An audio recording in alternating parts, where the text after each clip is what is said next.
talk about young shakes. Chicago 2 representatives, Jesse James. And this for my city. Hey, I do it for my city. Dog, I don't plan on going down. If he think I'm going down, then he gon' first round. For my city, dog, I ain't never. Hello, this is Lacy Rice Jr. of Rice Fame Group, welcoming you to Chat with HBCU Champions, Season 2, Episode 17, featuring head coach Glenn Caston from Xavier, University of Louisiana, whose competitive cheer team won the 2023 NAIA grouping category, or I guess conference, or I'm not sure how to name it, but congratulations, coach, and welcome to the show. Thank you so much. Yes, we're really excited about our new season. And you're right, it was the 2023 grouping. So we have unaffiliated groupings when conferences have to come together. So we had 3 different conferences represented at our grouping this year. And so yeah, that was it. Yep, you got it right. Okay. All right. Well, please tell us about yourself, including your coaching experience. Cool. So this upcoming year will mark my 5th year as the competitive cheer coach here at Xavier. I have a wealth of experience coming from collegiate, all-star, high school, all over, rec.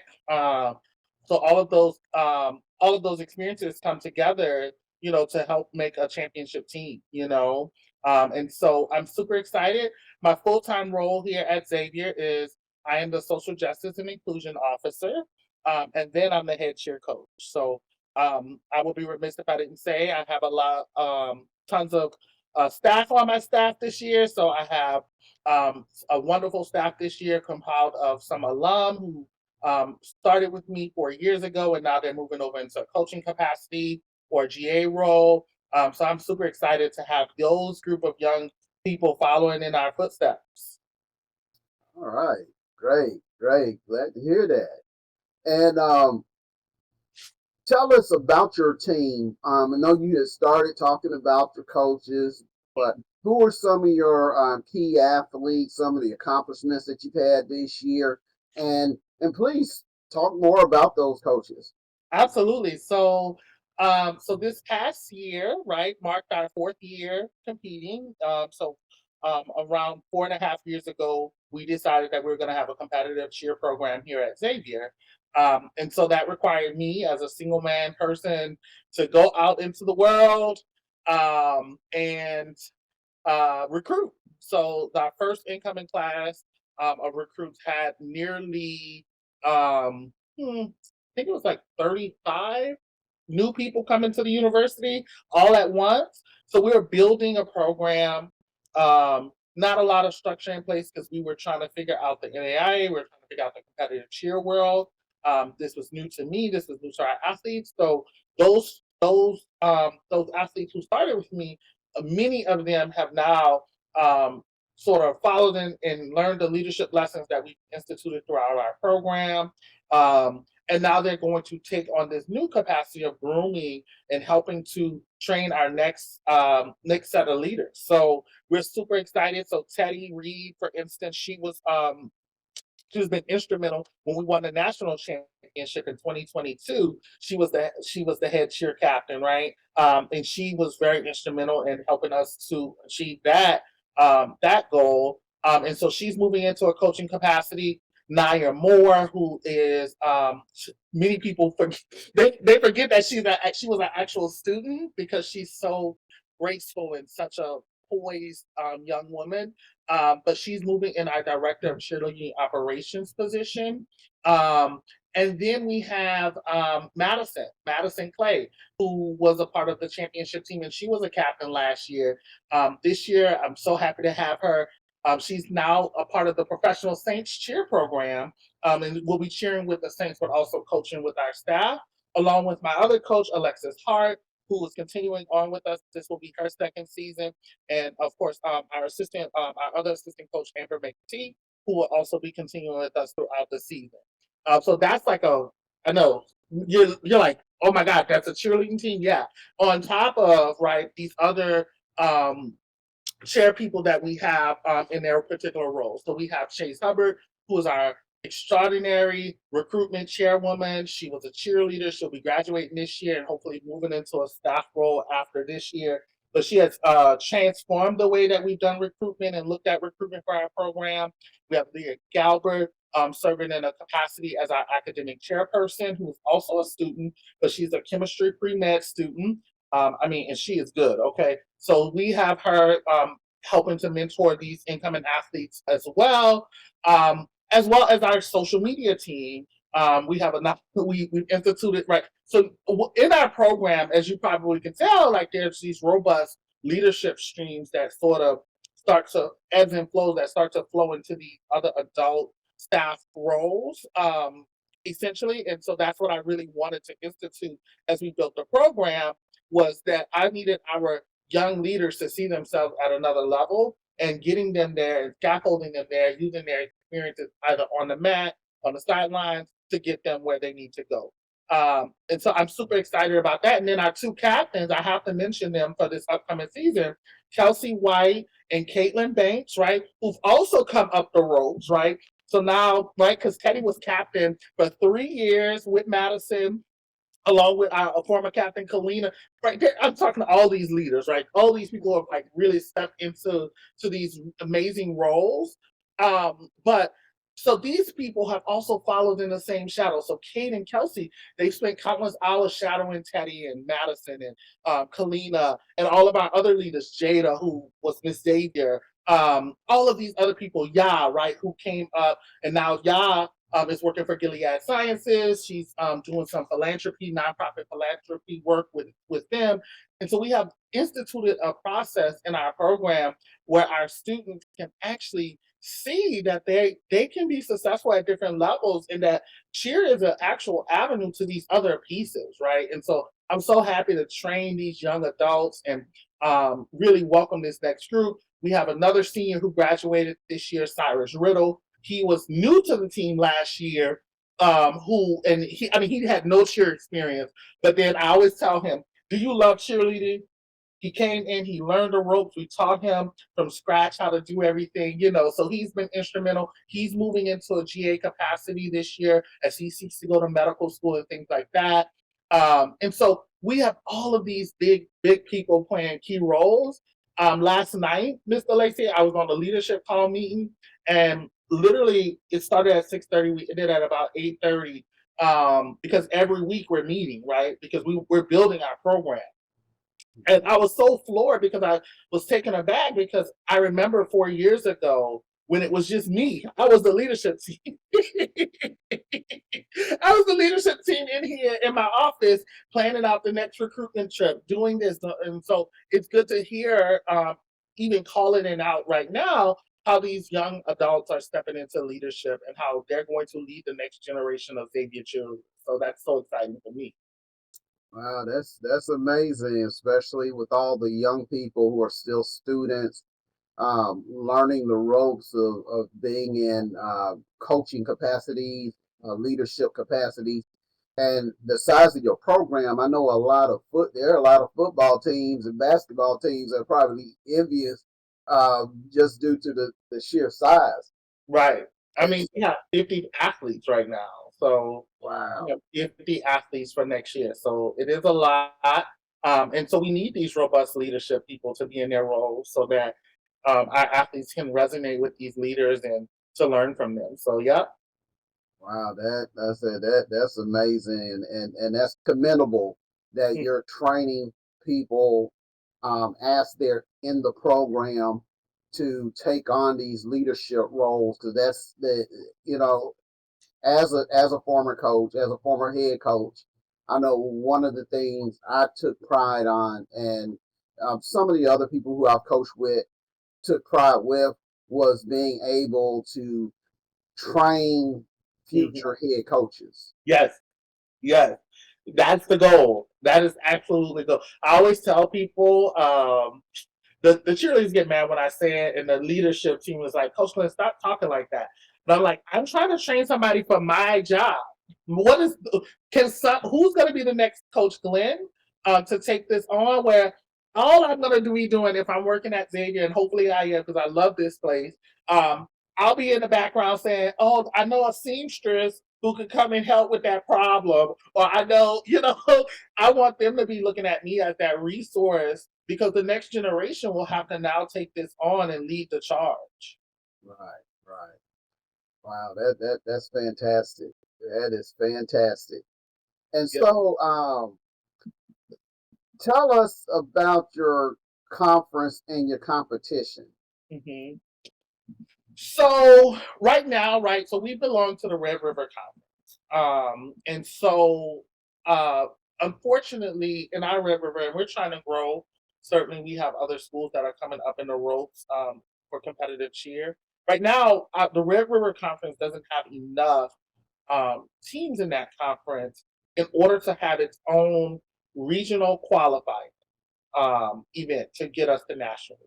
So what the NAIA does, and I sit on the executive committee as well as the second vice president, is we have to partner with other conferences to make what we call the unaffiliated group. Um, this year, those things have changed. So it's great. Listen, they just rolled down, and I spent all week last week kind of parsing through the new rules and things like that, so that I can be able to have this conversation both with my staff and externally. Well, now the NAIA is challenging us to make our own groups. So not it doesn't have to be conference affiliated. Um, it can be a group of schools that say, okay, so this is what you're going to compete against. So our competition, honestly, the what I can foresee, right, is that the competition will be tough this year because if you can go make your own six groupings, right, to get you to the national championship, to go up against like a former national champion or a region, a school who's run regionals. We've run regionals 3 years in a row at this point. Um, you might not want to do that, okay?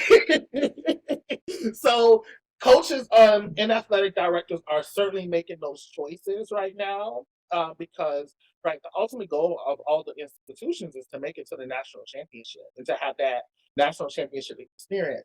So we're currently trying to coordinate what our regional qualifying event is going to look like. So we sent out a couple emails, asks, and things like that as we gear up for the season because certainly we want to know before the end of August where what our competition plans are. But I can foresee it being a challenging space.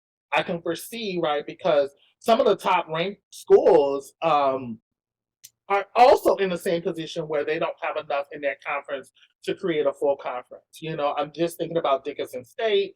I'm thinking about St. Ambrose. From I think they're from Iowa, right? So I'm thinking about all of these schools who are in the same predicament. Oklahoma City.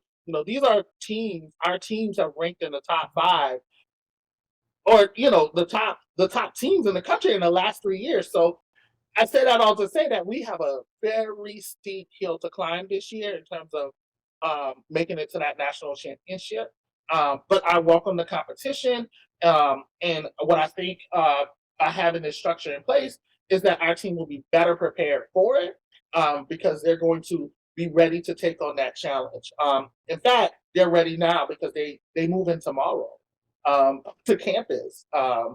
To get ready for their season and to start doing their preseason training, weightlifting, running, and all of the conditioning things. So we're excited to have them. I'm also excited to talk about a program that we're launching this summer called the Summer Transition Program, which is a 5-week institute. Um, and it's a transition program that's been developed by myself, my staff, student affairs here, also the academic team here. So the Student Academic Success Office has been really integral in this, and it's a program designed to show incoming athletes how to transition, right? Because their responsibilities look different than a student who may not be involved in athletics. Like the schedule, the demanding, being able to structure the study time and things like that is certainly a hurdle for some of them coming from high school. So we've developed a robust program to launch starting tomorrow that will allow them to integrate into university life a little bit more seamless. Okay. All right. Wow, that is terrific. That Mm. is terrific. Like I said, I've come to expect great things coming out of Xavier, not just the athletic programs, but The more I talk to people from Xavier, the high standards that Xavier exudes, it's great. And people do not know about Xavier. They definitely, and we will talk about this more a little later. But it is one of the hidden gems. It is not talked about as much as some of those schools that are in, like, say the NCAA, which we know who some of those schools are. We won't mention them on this broadcast out of respect to Xavier. Yeah. But we know who the one. Whenever you say HBCU, we know which ones people normally think of, and they're not. You know, Xavier might not be in their mind, but once you look at Xavier and what Xavier has achieved and produced, you Right. you have to give Xavier his props. You do. I mean, we have some of the best students in the world that come to our institution. So it's no secret we're the number one producers in Black doctors. So we have more students to go on to medical school and finish than any HBCU, any school in the country. So more Black students are leaving here to go on to medical school to transform the world, right? And we do so with all of our rigorous standards, both in the classroom and outside the classroom. So certainly, right? So I'm thinking about their chemistry. So absolutely, nomenclatures is this first big thing that I always hear the students come in and talk about. And I'm like, I don't know what nomenclatures are. My degree's in math. Right? So, but it seems like y'all are very intensely invested in this, right? And the thing I think that Xavier does wonderfully for our students is that as they come to campus, they're emulating that rigorous experience that they're going to experience in medical school. So then it just tees them up, right, for these other experiences that they will have. Likewise, right, under student affairs, right, what we do in our office, specifically the Inclusion and Social Justice Office, and also the Division of Student Affairs, is we try to provide the experiential learning experiences for the students that complement their academic studies, right? So that's everyone's like, "What's the secret sauce?" We're like, we just talk, we just do it, right? And so that may look like our students are going to go volunteer at a nursing home, right, so that they can shadow some of the medical staff there. It may look like they are going to our on-campus garden, which is ran out of our office, the Gumbo Garden, to talk about food insecurity and its connection to health outcomes, right? So we are doing all of these robust programming, and we're integrating all of these programs together so that then not only do they know their chemistry, they know their biology, they know orgo, right? But they also know the connection to humans, right? And that human connection is super critical and integral to the success of our students. And then in our program, right, we have opportunities for our students, for the cheerleaders to exhibit what they've learned in all of these experiences, both in the classroom, at their experiential learning experiences, right? And we take all of these things and we use that as leverage to build the capacity from a sports perspective. So we'll ask them, what is the thing, and this is, I'm giving kind of my secret, right, about what we do to make us successful, somewhat, right? I'm not gonna give them all, but I will say one of the workshops, we do a lot of series of workshops with our cheerleaders when they come in. Tons before we even start talking about this is going to be a routine. Like we have to build relationships, and so we ask them what's their burning question, what's the burning thing that they want to achieve in this world, and when they walk away from this space, right, what will people say? What will people say about the legacy that you've left? Right, they may remember the trophy, they may remember the banners, they may remember the ring, right? But that's not the legacy, right? That's superficial in comparison to, right, making the world a better place. Okay. Well, since we're already on the subject, I'll deviate from my normal routine or script, and we will talk about Xavier some more because one of the things I interviewed your interim AD, volleyball coach, Coach Kendrick. Yes. Things that she said during that interview that just floored me was how your students come to athletic events with their laptops, Yes. and when there's a break in the action, they will get on their laptop and do their schoolwork. I've never seen that in all my years. I graduated from an HBCU too. I've never seen that anywhere on any level, high school, college, anywhere. Yeah, they are doing it. Yes. And I want to say congratulations to Coach PK. We call her PK here, but Coach Kendrick. She is now, as of yesterday night, has been appointed to the permanent position. I'm so happy for her. I'm like really like I'm screaming like, oh my God, like we first permanent female AD since I've been here, and also just such a strong and poised person. I absolutely love her, learn from her all the time, watching her coach her team. It's just been awesome to see her sort of evolve in this other, this role that she's now taken on. She is a fighter for athletics and a proponent for our student athletes. So I think she's going to do a wonderful job in that position. And as she said, yeah, right, like they're doing their homework at the basketball games. It's one of those things that when you first walk in, you're like, what are they doing? Like, is there, like, is this a part of the athletic programming? No, it's not, right? It's part of their just deep commitment to their studies. And so it's not uncommon to see our students studying into the wee hours of the night, but it is, right? It is an expectation, right? Our students are in the labs, they're doing study groups, they are participating in internships and externships, right? So they are really committed to their studies. And one of the things I think that I've noticed is immediately as when I first started working here was that we have a different philosophy. So when I've walked in, my nephew is at Southern. Shout out to my nephew. He'll appreciate that, Petey. That's what I call him. He's on, Southern's football team, I have other folks at Grambling. I have other folks, so a lot of my family members are at other HBCUs around the country. And I've heard a phrase, right? And that phrase is look to your left, look to your right. Somebody's not going to be here. Well, that's not Xavier's model, right? Mm-hmm. We're like, look to your left, look to your right. How do you get your person to your left and to the right across the stage with you?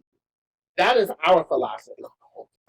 And so that is extremely important because what it essentially does is it builds a community, right? Within our staff and with our students that we need to help each other achieve, right, this mile marker together. And so what that looks like from a standpoint that I see with our students is it looks like accountability. I hear students like, hey, where were you? At Chem Lab, like we had a lab today. So I'm hearing the accountability and the responsibility. And that is the culture I think that our students are now embracing that then helps us to be so successful. Because everyone as a community is holding each other accountable, but everyone as a community is saying, we need you to finish, right? We need you to do this. You have something to contribute to the world that the world does not have now. And this is the way that you will finish. Okay. Now, a few things about Xavier that people probably don't realize, and you mentioned one of the things earlier that Xavier actually produces more medical people than anybody, and that's including a lot of the PWIs. Yes. And we're talking about the top PWIs in the country, Ivy League, elite, all those. Now, Xavier is the only Catholic HBCU. There are other church affiliated HBCUs, but they're mostly AME or another denomination. So Xavier is the only Catholic affiliated HBCU. Yeah.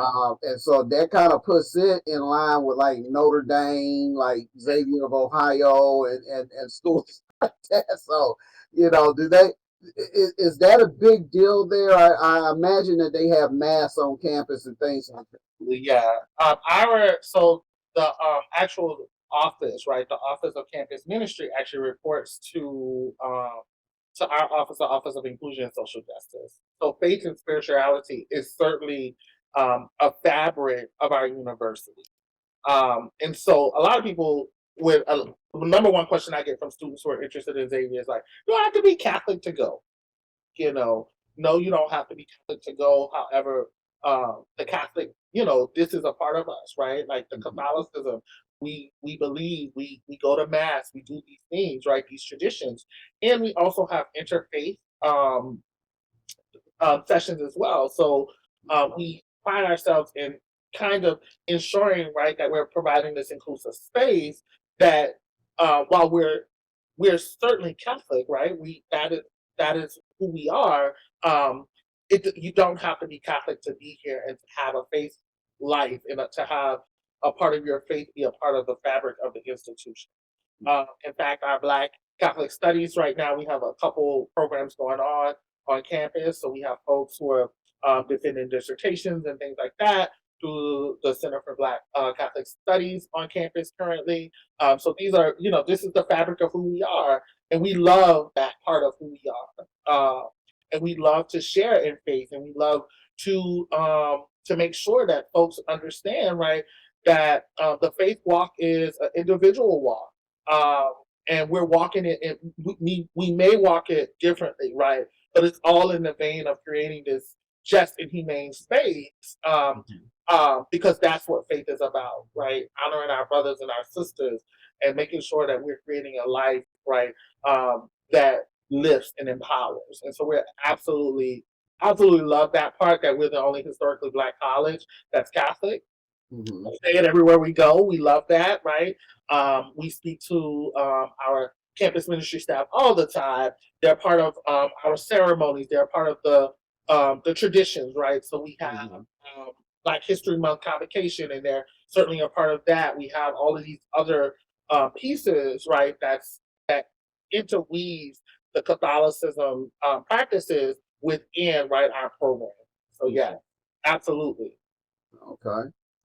Now, one of the things that Mr. Ed Cassier told me, and he made sure to ask me to ask you about this, so we're gonna put it out there. You recently just returned from out of country. I sure did. Yeah. And so, and I Rice Fang Group partners with an organization called Hayek. Yeah. And I think, I believe Xavier might be one of our partner institutions. Mm-hmm. Mm-hmm. And so, was that part of the Hayek program? Because I believe he told me the Italy part would not be, but he told me that you also traveled to Ghana. Yes, we did. So yeah, it was not a part of that program. So that program is housed. It was in our International Studies office. Okay. So this program, our Ghana trip, right, was a student affairs trip. I'm so happy to talk about this. Thank you. I gotta thank Mr. Ed for prompting that. And so this was our Sankofa of the Spirit trip. And so what we took a collective group of students, right, who will then go on to produce TED Talks and these tangible things about their experiences. Mm-hmm. So I'll talk a little bit about the trip's mission and things like that. And so the goal of the trip was to make this connection, right, between religion, faith, spirituality. So we started in Italy. We actually toured the grounds of the Vatican. We met with Cardinal Turkson, who is overseeing, right, the Academy of Science and Social Sciences there. And our students got to sit on the Vatican grounds in the academy, see these pieces, ask these burning questions, right? And a lot of their questions was based on how does faith, right? Faith sort of connect, right, with the sciences, and because there's tension there, right? There can be some tension there. We recognize that, right? And so it was great to hear from Cardinal Turkson, and I'm certainly not going to take the fame away from our students who will be producing this mass product, but I'm glad to put it out in all these different spaces to see so that the world can see how they're making these deeper connections. So we started in Italy, and then we traveled to Ghana. And so on our Ghana excursion, we started in Accra, and then we went to Kumasi, and then to the Cape Coast. And our students were making these connections on faith and spirituality with the transatlantic slave trade and tracking these things, right? So one of the questions, right, is how is their church on top of the slave, and I don't want to call it the slave castle because it's not a castle, it's a dungeon. We say slave castle, I get it, right? But I was immediately corrected when we were there, and he said, no, it's not a castle, it's a dungeon, right? So these churches were built on top of these slave dungeons where hundreds and thousands of Africans would die, right? Out of exploitation for and commodification of labor and bodies and work and all of these things, right? And we watch women get raped, and all of these deeper. We don't have to go through the litany of history because we know it. But what I would say is, for our students that experience to be in that space, and that right with the folks from Ghana and other African diasporas, right? So that they're making these deeper connections on. Wait a minute, right? Like, we have to explore, right? And we have to challenge, and we have to, how does our faith, right? How does this inform my faith? How does this, right? So they're interrogating all of these things. Their experiences, certainly we went through so many experiences. I remember my most impactful experience was at the last river. And as they described it, it was the river in which our ancestors would be washed there before going to the dungeons to then be exported off the ground, right? And so, such an emotional experience, touching the water, feeling the space. But to do it, I have to be humble, but to do it alongside our students. That is oh my God, that was the experience of a lifetime. And I will never ever forget that experience. We are currently preparing for our TED Talks, so certainly I want to invite you all to maybe even stream some of those TED Talks and some of those experiences, because this is what it's about, right? This is about providing this experience where our students can talk, right?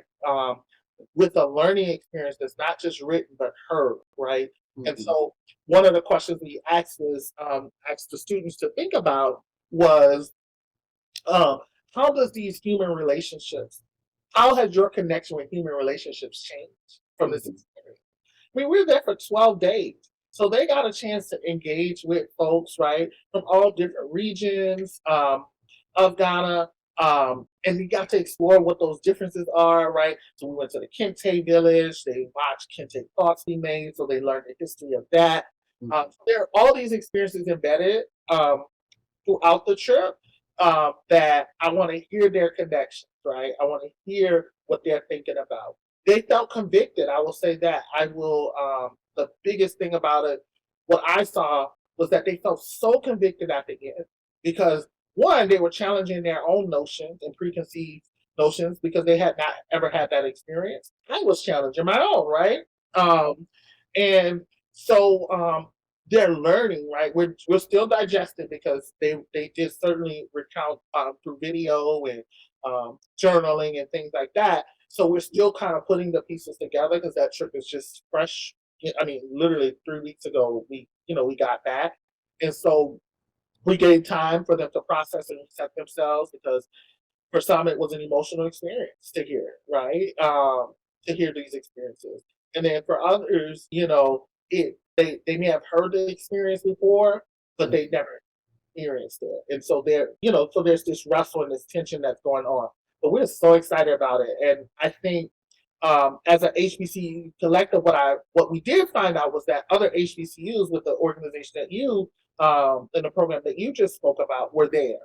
We were kind of trailing behind them. They were ahead of us. So I think they were like 2 days ahead of us, but they did the same kind of path, through the continent and through the country, So it's interesting. Okay. All right. Now, and this is going to be my final question about the institution. Does Xavier require for for its Catholic students to go on any type of missions, like for instance, Brigham Young University requires that its Mormon students go on missions, and that's part of their academic requirements. Is the same thing? Is there something similar for Xavier? There is a service structure and component within our academic programming, um, but it's not just a mission, right? Some of these are tailored to the degree tracks in which that they occupy. And so it's not like, oh, we're all gonna just do a mission trip. But there are certainly those opportunities to avail yourself of those opportunities throughout the year. We have a group of students who they go on. When I was talking to international studies a couple weeks ago, I mean, there's a group of students who they're going to Ghana, right? Again, and I think that's with another program, but they're going for like 4 weeks. And so there's certainly these experiences that I encourage all Xavier Wright to explore through the international studies, but also come to student affairs because we're curating some of these same experiences outside of academic um, context. So we're on this side of things, we're mostly exploring how do we how does the service pieces of those connect to the academic pieces. On the academic side, right, there's a lot of academic side things and clinicians coming about, right? So you may be studying a specific thing, if it's sociology or psychology or something like that. So those things are kind of mirroring what you would experience in a particular class for the course outcomes. And so, yeah, certainly I think that depending on what the student is looking for, there's always an opportunity to do international travel, if from a service component or from an academia side. Okay, all right. Well, let's get back to this season. Oh, geez. Yeah. You can. You coming. Tell us about your postseason after the grouping competition. What transpired after that? So we had a lot of in full transparency, this past season was a tough season for us, right? Mhm. So anytime we're going through leadership transition, just for any organization, there will be bumps in the road, right? Mhm. So honestly, for our seniors, they were on their way out. They were honestly stressed out with their senior comps and getting ready, preparing for that next leg, whether they're going to graduate school, medical school, whatever they're doing, right? So we have people on all of those things, right? Um, so I think what we lost at after regionals was the momentum. So we didn't finish. We finished sixth this year. Um, we had a couple problems, deductions, and things like that, certainly. But I also think it was this period where also the new captains, Caitlin and Kelsey, were taking on their reign as new captains. So team learning new leadership because we don't start our leadership track the next year. We try to start them before because we're recruiting, we're doing all these things, right? So there has to be some overlap. And so we did lose some momentum, but again, it wasn't bad. It was just a lot, right, on their bodies and things like that. And then we had a very consolidated season last year. So we did our first competition was in Atlanta. And then the next competitions were at our home competition, Battle in the Big Easy. So we did two competitions then, and then two competitions the week before. And then we had like 6 weeks to nationals. Well, what is you know what I mean? So when you had 6 weeks, so lessons learned from scheduling perspective, right? That we need to do a better job of scheduling so that's not the case. So that they have these experiences to perform often and early. But what we were navigating, we're in New Orleans, is our Mardi Gras season. We're navigating spring break. The semester last year started much later than it normally started because the university pushed it back due to some internal things, right? And so we were navigating all of these we were pivoting with change all the time, and we never really got the momentum that I would have hoped going into the national. But the team performed well, and they gave their all, and we showed up, and we did what we needed to do with the conditions that we had. Given that I had kids. Speaking of laptops, right, Mr. Lacy, I had kids, right, because it was the week of midterms because the semester had gotten pushed back. So I had kids enrolled at nationals doing midterm exams or studying for their midterm exams because when they return back, they would need to immediately take them. So all of those things impact their ability to be fully present for the task at hand, things like that, right? And we don't apologize for that because what I would honestly, right? Do I rather you become a doctor or win this championship? Well, I want you to become a doctor, right? Like that's just what it is. So I didn't take that as any salt or anything, but what I did take from a coaching perspective is that our season needs to be elongated a little bit more. Need to our competition has to have some kind of flow. So it needs to be, as we're scheduling, maybe more rigorous people on the back end versus the front end. So that they are getting, more rigorous competition as going into the season. That way they don't lose their momentum. Well, and yeah, I imagine it is a bit different because the other schools who have because and correct me if I'm wrong, but Xavier does not have football. We don't have football, no. So you don't have that advantage of being able to perform, during the football season. Yes, and it takes a lot from us. Yeah, a lot. Because that's why they have to come in July because August there's no this is like no practice season, like you're off and things like that. So when they're coming in July, we're getting that training and things like that. But also the students don't have time to train in August, to be honest. So they're doing orientation, jam-packed days. Our orientation goes 14 days. So they're that plus, right, programming their classes. So we have to train a little bit earlier. And so we're getting a head start this year on that. But then we come back in September to start our training. But again, you're right, right? The other schools, all the other schools, our big time competitors have football. And so those teams, right, while they may not be training directly for the competitive season, there is an advantage there because they're getting that relationship building, right, with their team members. All of that matters. All of these things, you were a coach, so you know these things like relationships matter, team bonding matters, the synergy of the team matters, getting to know your team members matters. And so that they do have a competitive edge on us because we're starting so late. But I'm hoping to mitigate that this year with our July start because they start tomorrow.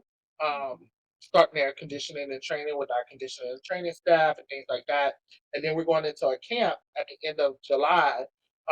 We'll be going to an NCA camp, and so they'll get that experience. And then we'll go into a rest period for the orientation season and things like that. So I'm hoping we're going to curtail that again this year.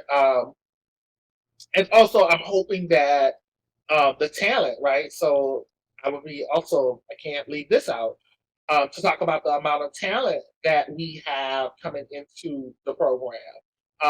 We have 9 world champions who we recruited who will be coming into the program. We have 2 transfer students who are college national champions coming into the program. We have so a lot of what we've had to do, right, building a program is a lot of things we had to teach, right?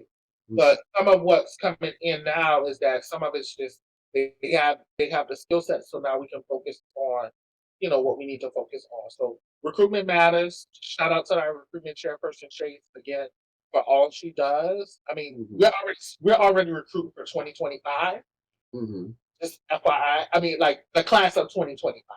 So so we have our recruitment live for 2024 right now, and we're probably going to sign those kids starting well, not gonna probably. We're signing them in October.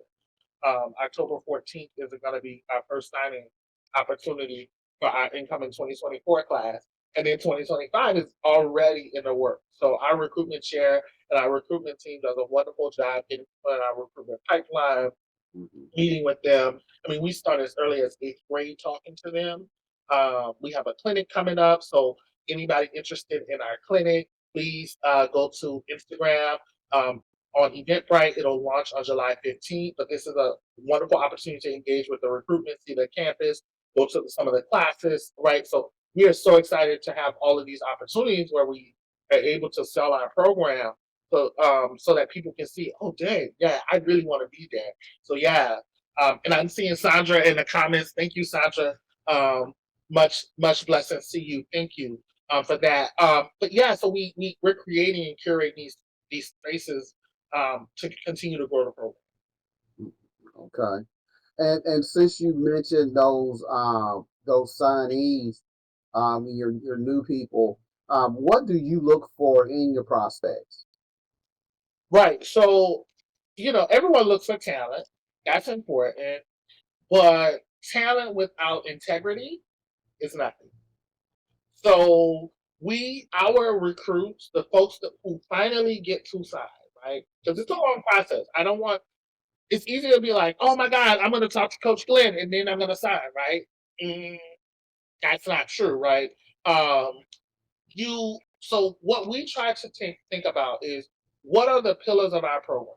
Like we have strong pillars, right? So obviously athleticism is one, right? Like that's period. You have to be an athlete ready to hit the ground running because that's just what it is, right? Um, but we also have community and service, right? Which is another big piece for us.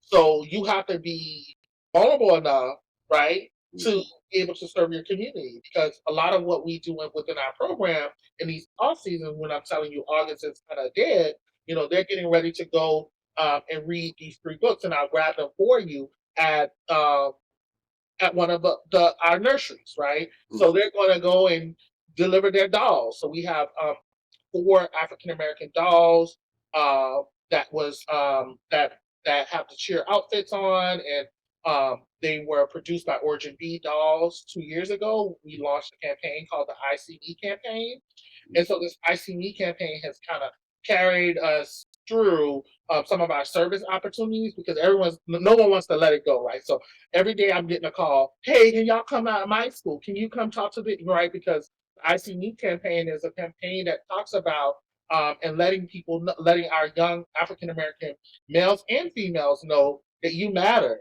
We see you, right? You have the talent within you to do great things if you can do these other things. Be responsible, right? Be respectful. Like there's pillars to that. There's a whole curriculum that we have that's built out. But they're going to go do that, right? And so it is awesome about if you can't be in service, you can't kind of be on this team because we do tons of service. Like we're going to feed the homeless next week. Like we do tons of service is just key to who we are, right? And then we look for can you hang at the school academically, right? So we look at the scope of your academic work, right? Because again, no secret, Xavier is a very rigorous institution. And if you want to be a doctor, you got to be ready to enter and have that rigorous level of experience and the grit and the integrity and and just the know-it-all to be able to hang, right? To be able to go walk into that classroom, balance your academic, your athletic, and your service, right? Those things. So there's a lot of that.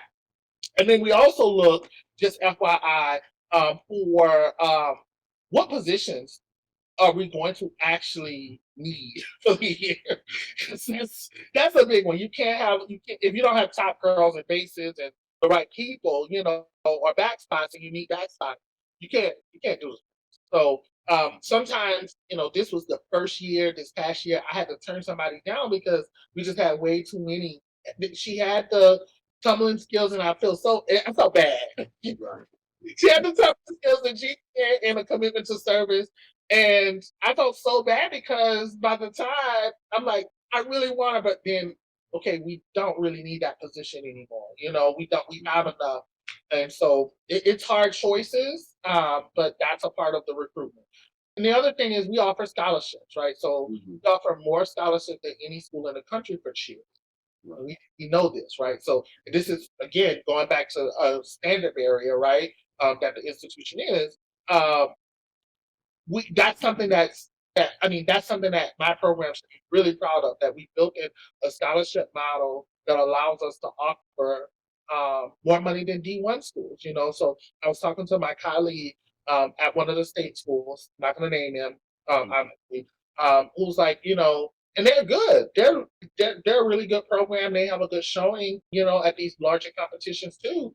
Mhm. And she's like, I can give $1,500 a year, in comparison to the average actually here is getting 10,000, $11, uh, so that kind of gives you kind of a baseline, that like that's something that we're proud of. And also it isn't just more money because a lot of times what I get is, well, your school is expensive. I'm talking about percentage as well, right? So most schools are covering, in some cases, they're covering 5 or 10%. We're covering almost a third for a lot of our athletes. So a third to. There's some people with full rides for cheer here. Because they have the talent to do that, and again, on our metrics, they have the resources, and we really need them in their leadership. So these are things that other schools can't, right? Can't offer or won't offer because of whatever reasons, but we have that advantage, and so which in turn is and thank you to PK and the folks who have helped us institute this and make this a reality for our athletes because it helps us to create a championship program. Mhm. Okay. So, um, unlike the NCAA does not sanction competitive cheer. Yeah. And so NCAA schools have to compete at the National Cheer Association um, competition, in which Texas Southern was the first HBCU to win nationals in that competition this year. Shout out to Chantrese. Yes, Texas. I'm so proud of what they have done for our community. I didn't want to cut you off, so maybe there was a question associated with that, but I had to say Texas Southern, y'all killed the game last year. I watched, and I cried. Oh my God, they're so good. They're doing so well. So Texas Southern and her staff and her team, wow, what a way to represent. What a way to really hold it down for HBCUs at that competition. Yeah, so I'm so happy for them. I'm so happy to watch them again this year. Mm-hmm. Yeah, and well, but the main thing was though once again NAIA led the way because NAIA does sanction Yeah. competitive cheer like we've been talking about, and Xavier was the first HBCU to win a national championship. Period. Yes.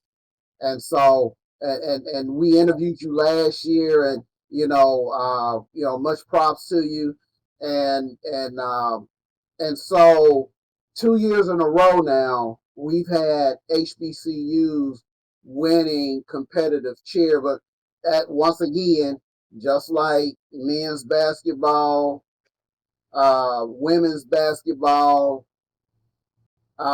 competitive cheer, NAIA led the way before any of the NCAA programs were able to win a national championship. And so, can you tell me about what that feels like, the pride that you have in knowing that? Yeah.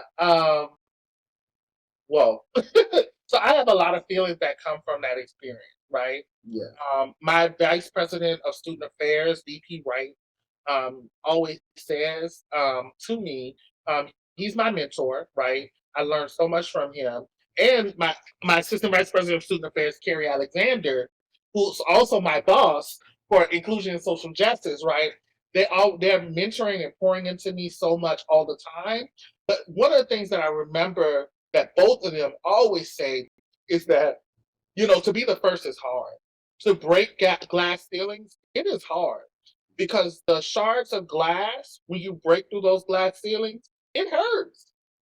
It hurts. So I'm not gonna say um, being the first isn't a good feeling. Mhm. I will say that being the first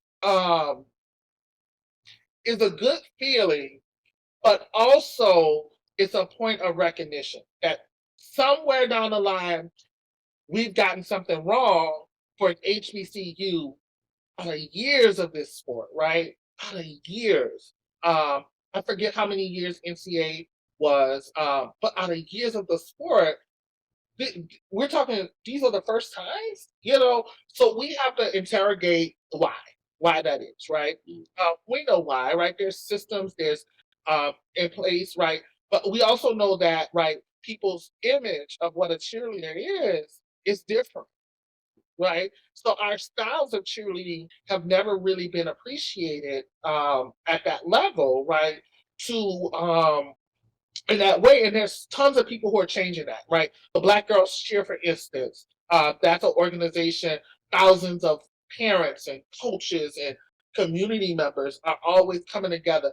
Every time I go on the Facebook group, they're encouraged. So I absolutely, like, these are the spaces we're curating and creating to reaffirm each other. Mhm. There's something, Mr. Lacy, because I gotta say this. It says something when those spaces have to exist. Not that they exist because it's nice and it's luxury, but my opinion is that those spaces have to exist. And so, because those spaces have to exist, what we have to start to think about is, why do they have to exist? Mhm. What have we said in this industry that has required these spaces to exist? I'm looking at all of the social media pages for HBCU cheer, right? So there's one HBCU cheer that they're taking the film and blasting it out, and they're making sure, right, that these athletes get acknowledged and seen, and so and so and so and so, right? Um, we're looking at the top countries, the top teams in the country, right? So they'll get our black athletes, right? And we don't see them on the mat, or they're not represented in their marketing and their collateral, but they're helping them to achieve, right, these big titles and things like. Why is this? So us as yes, it feels good to be the first HBCU to win a national title. Mhm. We will be, our attempt is to go to NCAA Daytona this year to compete at the national title. That is, yes, that's what we want to do. We were going to compete last year. We had challenges. We could not do that, right? So all of these things that are these barriers, right? So financial barriers is one of them, right? Why we don't see these. We know why it has not been. Right?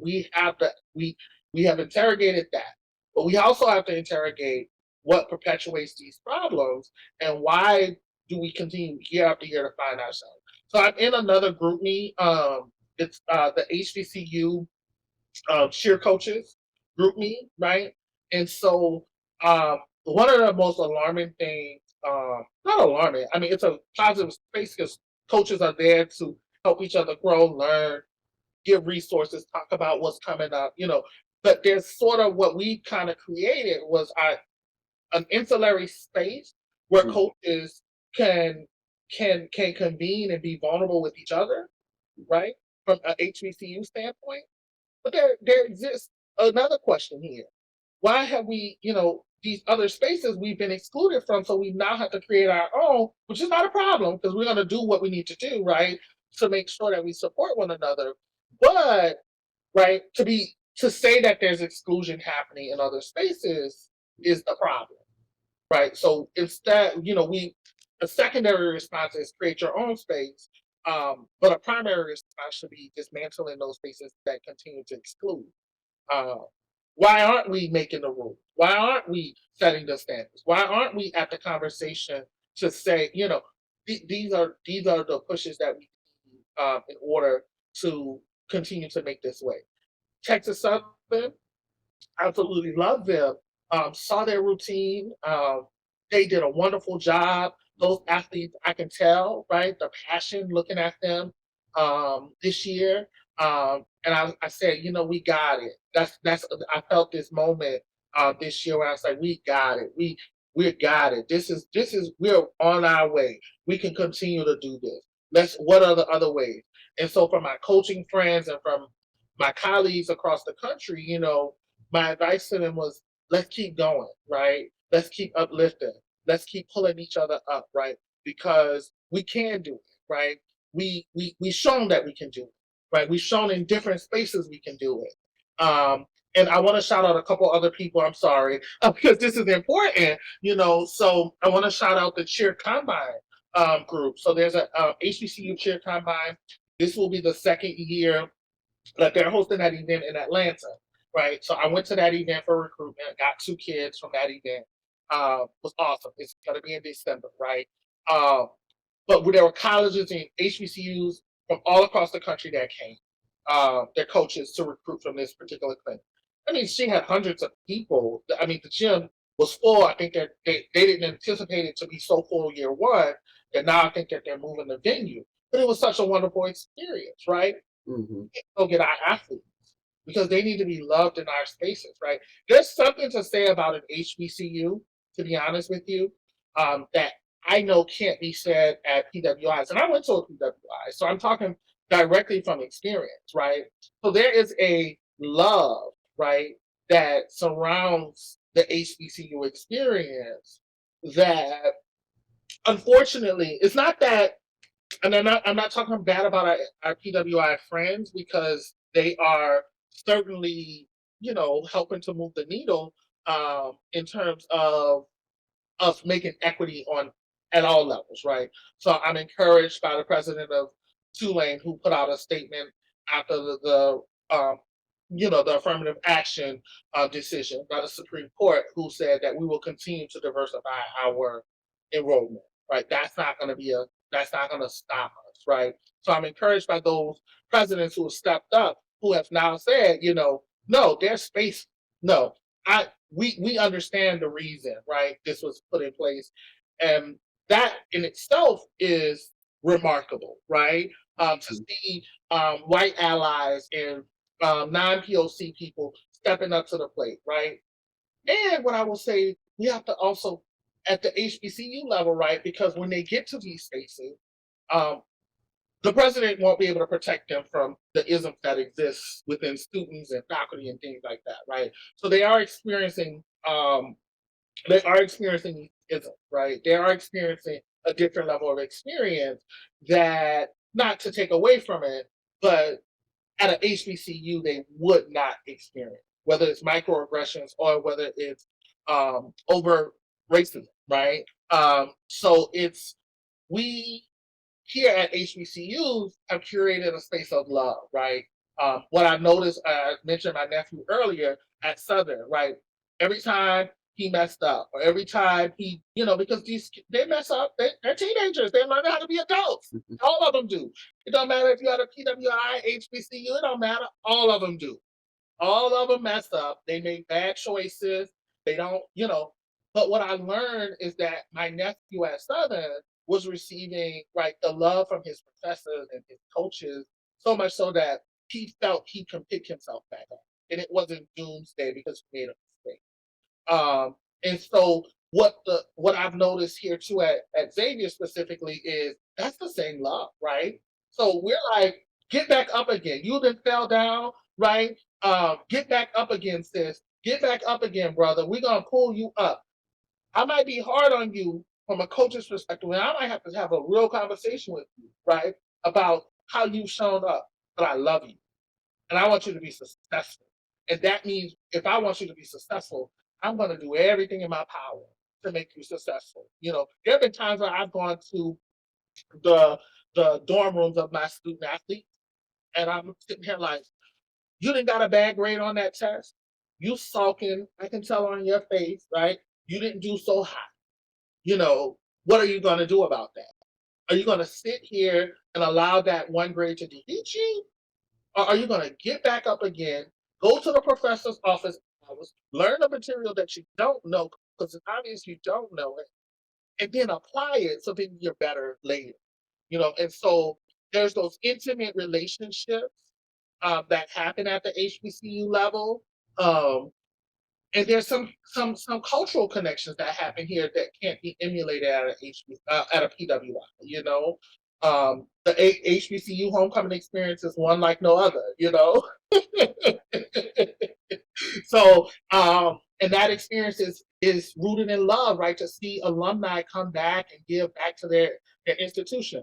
I'll tell you one tradition that, and I'm maybe off topic, but I'll tell you one tradition I absolutely love here at Xavier. So one tradition during homecoming is our alumni get together, and they go back to where they used to reside, whatever room, right? So if you were in St. Michael's, the Flores, whatever hall you were in, right, you'll go to that room and they'll give the student an envelope full of cash or gift cards or things like that, right? And it's this. Our homecoming is always the first week in November. So it's this push right before they're going out on a break, right before their finals. And I love that so much because it's telling those students inherently, right, you have you need to push. Here's something to give you a push. And I've seen them give coffee, gift cards to coffee shops. Go study, right? Like here, so that tradition is so rich. And then our students connect with our alumni, right? Oh, you lived here too, right? So 50 years ago, you lived here 20 years ago, 10 years ago, you lived here, and you're coming back to give importance to me. It's just an experience that I don't think I've seen at PWIs. And I know that every HBCU certainly have their traditions and things like that, but that's one that I certainly appreciate about Xavier, especially homecoming. I can't wait till homecoming. Right. Yeah, that's definitely different. So thank you for that idea. I will use it at my alma mater. Yes. But and I would be remiss since you brought so much up. And I'm glad that you did. Shout outs also to Cheerfy, to one squad, a high school squad that I'm just floored by, a true squad. And other, there are a whole lot in those spaces on social media. Black Boys Cheer, that's another one. Absolutely love that. There's so many out there now that's pushing cheer and promoting cheer. And whereas I graduated undergrad in '94, the year before that, I interned that incoming summer, and one of the people who I met was a former cheer. I'm from Kentucky. Okay. I went to school in Kentucky. The state of Kentucky is a cheer state. Yes. Period. Yeah, absolutely. And so one of the people who I met was one of the black cheerleaders from their national championship teams. And she ironically had taken a job for the same organization that I was interning with in my home county. Mm-hmm. And so we developed a relationship. And I remember when she was cheering for University of Kentucky, at that particular, there were only one or two black cheerleaders. Yes. Every year, all those years UK won. Yep. Early on, there were one or two black cheerleaders, if there were any. And so to see what's happening now is just totally amazing. Covering game between Kentucky State and UK, the number of black male and female cheerleaders that they have now, and they're still at the top of the game. Yes. And so that is very much enlightening.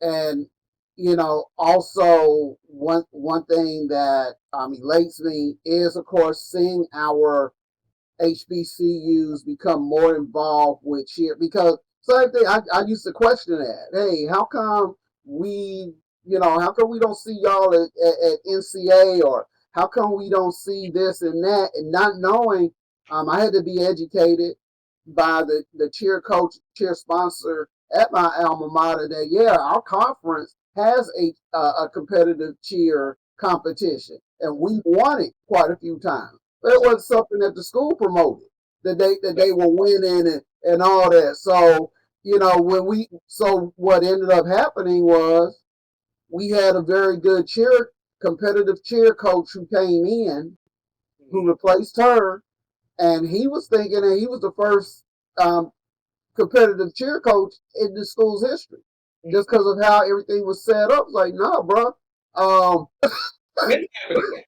The conference was, we were winning conference for years before you got here, and so I guess that promotion of the programs have to improve, and Xavier and Texas Southern, the things that they're doing has definitely made that a legitimate argument that, hey, cheerleading teams need to be promoted just like the rest of your athletic teams. Absolutely. And Xavier does a great job. I know Texas Southern is doing a really good job at that, but we have a deep investment. What I'm hearing from you is around the investment level, and so my university invests in our program. My vice president is at every competition. Like, I believe he missed one last year because he was sick, but um, but other than that, he's at every single competition. They're sitting in the stands. My board, is sitting in the stands. I'll never forget the story I tell about last year, 2022, is that um, we had a conference championship was in Miami, okay, that year. It was at St. Thomas University. And so there was like, I think it was 13, 14 teams or whatever. We won that. But there was a board meeting, right? The weekend, because our board meeting kind of happened like from Thursday through Sunday. And my vice president was like, wait a minute, I have to go into the rental car or the bus to go take this quick board meeting call. That's an hour. What time we go on? And he put the board meeting on hold as he was presenting to watch us actually perform our routine. So there's a deep investment there, right? And you need people at that level who will ensure that they're invested equally, as the cheer coach. And so here I feel so supported by that like I don't even worry about um there's certain things that I hear other coaches have to worry about, right? So they're worried about will they have a bus to an away game or stuff, things like that. Like I'm thankful for that, right? I'm certainly not bragging about it, but I'm just saying I'm thankful that the stresses, right, of me, my stresses are different than other people's stresses. So I'm worried about this routine, you know. And so if you're worried about the budget, the bus, if the team is going to have a meal after a game, you can't focus on creating a championship team, because you're so worried about the nuances of the logistics, right? Now we still worry about making sure that the food and stuff is ordered in, but it's the payment and stuff is different. So my director of share operations, Naya, she handles all that stuff, right?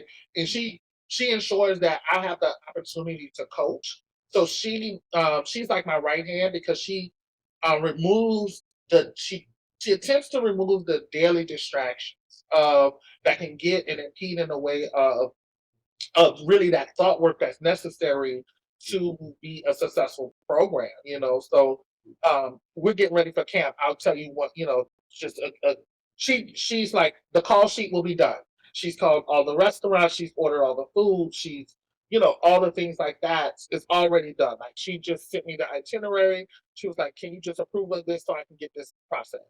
I was like, oh, you know, but from a coach's perspective, that's hard. That's hard work. That's hours and hours of time. So, just as you wouldn't expect Nick Saban to be creating the talking to the bus driver, right, about where the stadium is and things like that, right?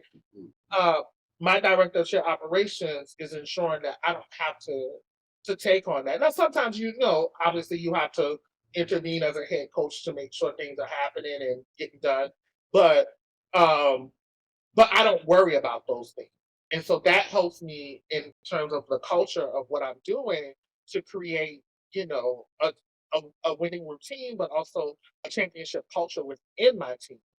Because those other things that would take away from the time are being extracted from my calendar. Okay. Well, coaches, we get ready to wind down, and this has been a terrific interview. Um, Who are the biggest influences in your career? And please also give shout outs to anyone who you want to personally recognize. So I'll never forget, and I'm gonna send this. She, she was just in town, and I missed her because of my busy schedule and things like that. But my high school cheer coach, Sherry Stedman. I'll say it louder. Sherry, I did not forget you. Steady. We call her Steady. I have not forgotten her. I have literally walked in her shadows. So not only was she my cheer coach, she was my algebra one, geometry, and algebra two teacher in high school. So you may have heard me mention that, my degree was in math and I taught like all of these things, right? Um, and so I taught math and I've coached cheerleading. So I've taught high school math, coached cheer. So you can probably see this lineage, right? So I have followed in the footsteps of Sherry Stepman, who has not aged one bit. She still looks like I'm not gonna tell my age. But she still looks like that. And so I followed in her footsteps. And then I have to also shout out my number one mentor who taught me everything that I've learned about leadership. Because leadership is super important. Right. You can know how to cheer, you can but cheering, knowing how to cheer and coaching are two different things. Just putting it out there. Those are two different skill sets. And everyone who can cheer cannot coach, right? And so my number one mentor her name is Mary Laurie.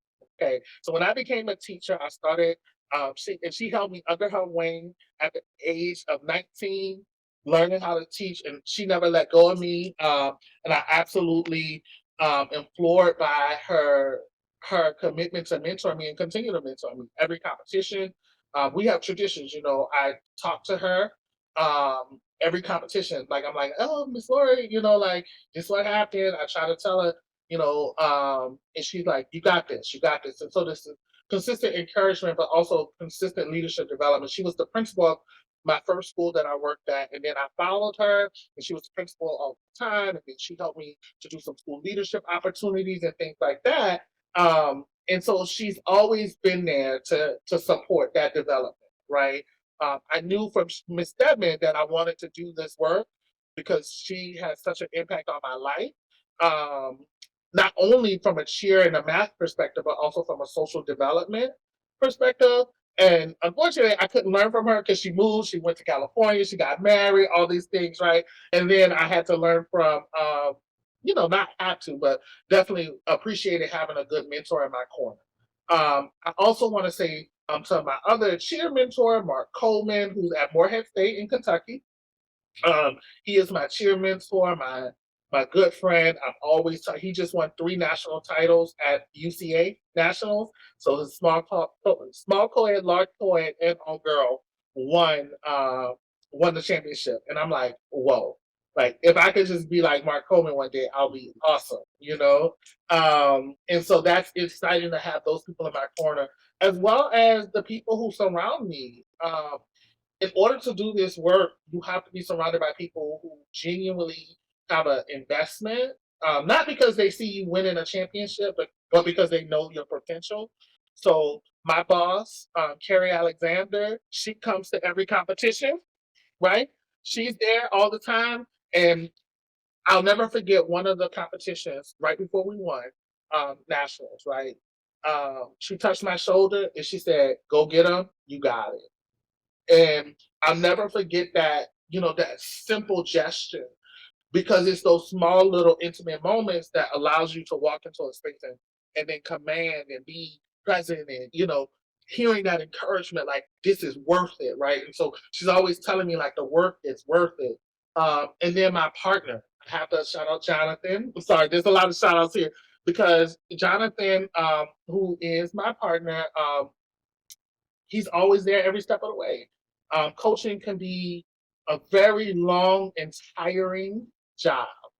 There are times where I show up to work at 7 and I leave at 9 p.m. Because I have so much work to do for the team. But John, just like last night, we had our leadership team meeting that I mentioned earlier. We didn't get out till 8:30. I didn't get home till 9. Dinner was on the table. All the things were taken care of. So you have to have these group of people that surround you. And my parent group, you know, Xavier share parents, Mr. Lacy, just to tell you, they're a different kind of parent. Okay, so they also do not let the program fail. They do not let the program fail. So Miss Veronica Young was our first parent chairperson. Her daughter graduated. Now we have Ladrika White and Mr. Frankie and the Hubbards, Chris Hubbard and Sean Hubbard, and Dr. Huey and Pastor Huey, right? These are the people who are now taking on the roles of our parent liaisons, right? And the Bankses, right? All of these people are coming in and they are really like making sure that the program is supported from the other side. So I'll give you one example of that. Tomorrow, the students are moving in, and there's a parent and a dinner and a mixer for the team. Literally, all they wanted to know is, what time are you free? And I'm like, 7 o'clock. you know, and so, but they planned all of that, right? And so, again, we have created a robust ecosystem here that surrounds our program with love. Our cheerleaders are treated very well by all of these folks, and you can't do it without all of them coming in and really being a part. And then I'll finally leave you with the last person because this is super important and dear to my heart. So one of my best friends, Martinez Mitchell, he was a police officer at Tulane University, and he was on duty not at a Tulane event, but at another local high school event, and he was shot and killed, right? And this happened 2021, okay? And so, of course, that broke my heart, right? But what I do know is that Martinez lives within us, within my team. He would send me affirmations. I've never erased any of those things. Before every competition, he would be like, go get them. He'll be like, whatever, right? We have some personal things that I can't say on this, because he was a sports person. He was a sports fanatic, and you know how sports people talk, So, but I read those messages before competition. I meditate because I know that Martinez is with us, right? Mitch is with me, and he's rooting us on, right? He wants us to be successful. And in another life, we will meet again. And he will be able to tell me congratulations for winning the 2022 national title. And he'll be able to say whatever other titles that we gain along the way, he will be able to congratulate us and my team and all the people who rallied with us, to do that. So yes, absolutely. All right. Well, thank you very much. And we definitely want to thank you for this chat, Coach Caston. And we hope that you and your program continue to succeed, and we will definitely follow your development. And we want to thank you, our audience, for watching and listening to this episode of Chat with HBCU Champions. Please visit ricefamegroup.org for more information on replays and more HBCU information. And please have a blessed week. Have a blessed week, y'all. Yeah. Now I'm talking about young shakes. Chicago 2 representatives. Just James. And this is for my city.